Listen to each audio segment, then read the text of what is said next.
US-Israel ties spiral into fresh turmoil as explosive new allegations deepen mistrust between the allies. Spy war claims rock Washington and Tel Aviv, raising questions over the future of the strategic partnership. After Trump's reported outburst, Netanyahu faces accusations of turning to covert channels for leverage. The Trump-Netanyahu feud takes a dramatic turn as allegations emerge of a hunt for American secrets. US-Israel tensions deepened after NBC reported new Pentagon concerns regarding alleged Israeli intelligence activities. NBC cited current and former US officials who said those concerns emerged within the US government in recent weeks. The report said the Defense Intelligence Agency raised Israel's threat level assessment to critical in an internal review. Officials told NBC the assessment reflected concerns over what they described as aggressive Israeli intelligence activity.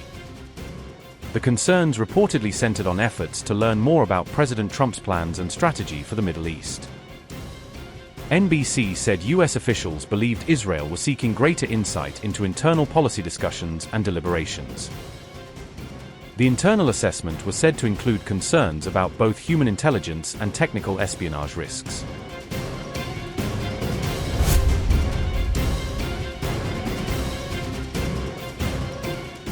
Israel's embassy in Washington rejected the claims and described the allegations as completely false.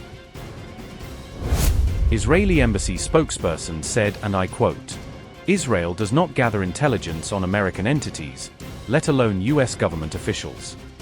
Israel intelligence collection efforts aimed at its enemies, not its allies.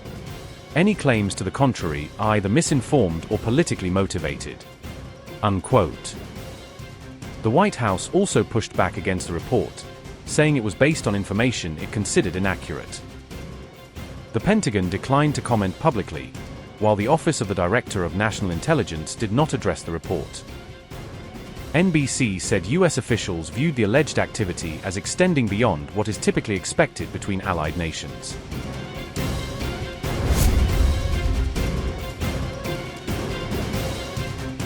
The report surfaced as Trump and Netanyahu remained at odds over how to handle the future of the Iran conflict. Trump has continued to pursue diplomatic engagement with Tehran, while Israel has favored a more hardline approach. The report followed a recent heated phone call between Trump and Netanyahu regarding Israeli strikes in Lebanon. NBC had previously reported that Trump expressed frustration with Israel's military actions during recent discussions. Trump later confirmed that he had referred to Netanyahu as crazy during the sharp exchange.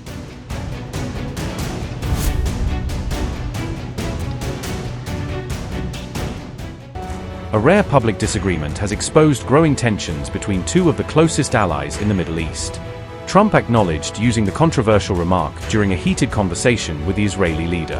The US president indicated that Israel's ongoing campaign in Lebanon had become a major source of frustration. The remarks were made publicly during a podcast interview, turning a private dispute into an international headline. Donald Trump said, and I quote, "I was a little bit perturbed at his constantly fighting with Lebanon. At some point I said, we got to stop this. We got to stop it." Unquote. Reports suggest Trump personally pushed for restraint, warning against actions that could further inflame the region. Even after the sharp exchange, Trump emphasized that his relationship with Netanyahu remains strong and intact.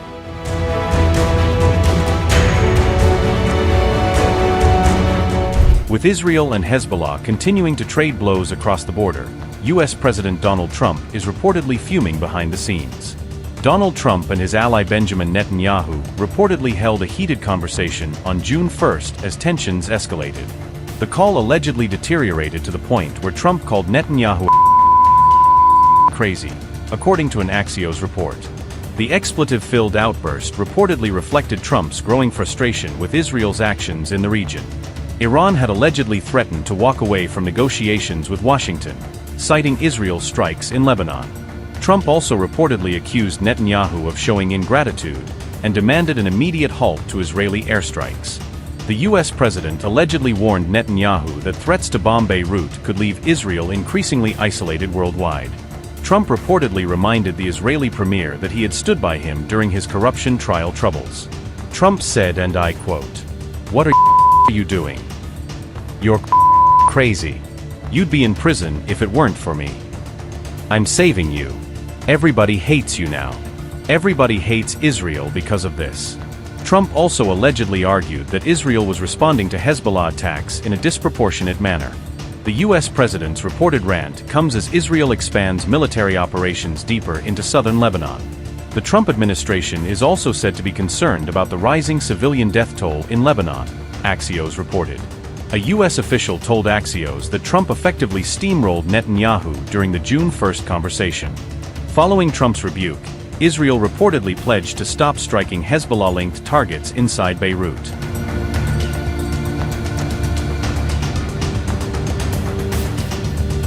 However, after the phone call, Netanyahu posted on X that Israel's position remains the same. Tension stayed elevated along the Israel-Lebanon frontier as Netanyahu reportedly ordered additional military strikes. Together with the Minister of Defense, I instructed the IDF to attack terror targets in Beirut.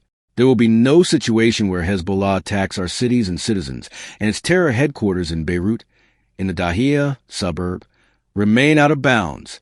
We continue to deepen our activity on the ground in southern Lebanon, eliminating Hezbollah strongholds. Hezbollah is on the run. We are determined to restore security to the residents of the north, just as we did to the residents of the south.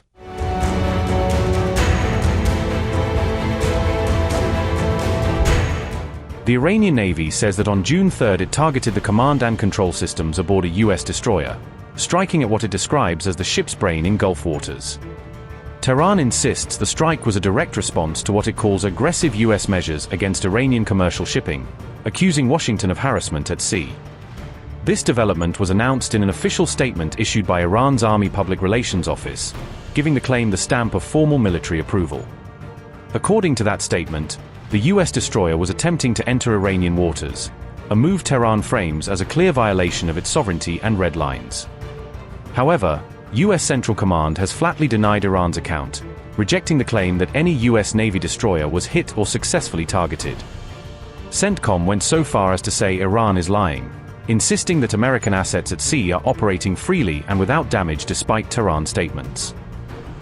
Iran's statement said, and I quote, "A few hours ago, following aggressive actions, violations of the regulations governing the Strait of Hormuz, and hostile acts against Iranian commercial vessels in the Sea of Oman, by the terrorist and aggressive US military, the Navy, immediately upon detecting and identifying the source of those actions, targeted the command and control center responsible for them." End quote. Meanwhile, eyewitnesses inside Iran reported hearing the sounds of explosions and active air defenses, according to Iran International, suggesting something significant was unfolding in the skies. Residents in eastern Tehran described the distinct thud of air defense fire and then a single, loud explosion around 8:45 p.m., sending people rushing to their windows and balconies. Similar air defense sounds were reported from Karaj and Urmia, while blasts were heard near Bojnord Airport, pointing to a wider pattern of aerial activity across multiple Iranian cities. Iran stressed that its navy is closely monitoring what it calls a criminal and aggressive enemy presence, keeping constant watch on US movements in the region. The statement warns that the Navy will respond to any hostile act in the shortest possible time, signaling readiness for rapid retaliation if it feels provoked. Tehran further vowed that its forces will exact revenge in the harshest manner for the blood of the sailors of the destroyer Dina, framing its actions as avenging fallen martyrs. This latest claimed attack comes after both Tehran and Washington exchanged fire under the shadow of a fragile ceasefire, raising fears that the truce is rapidly unraveling in the Gulf. At least one person has been killed in the devastating aftermath of Iran's deadly strikes on Kuwait.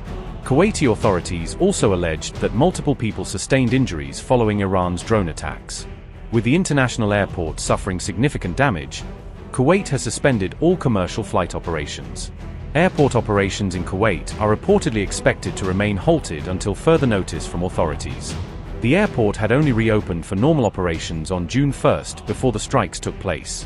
Kuwait's Ministry of Defense confirmed that Iran launched multiple hostile drones during its June 3 attack. According to Kuwait's Ministry of Defense, Iran fired 13 ballistic missiles and 17 drones during the assault.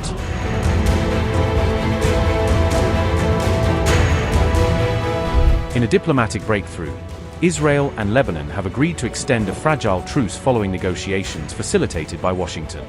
The agreement envisions new security areas designed to keep Hezbollah fighters away from sensitive border regions.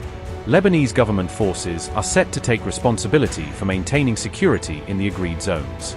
Officials say the arrangement hinges on Hezbollah ending attacks and pulling its personnel from the designated areas. US officials view the deal as a possible first step toward a more lasting regional settlement. Both sides stressed that Lebanon's future should be determined by sovereign governments, not outside actors or armed groups.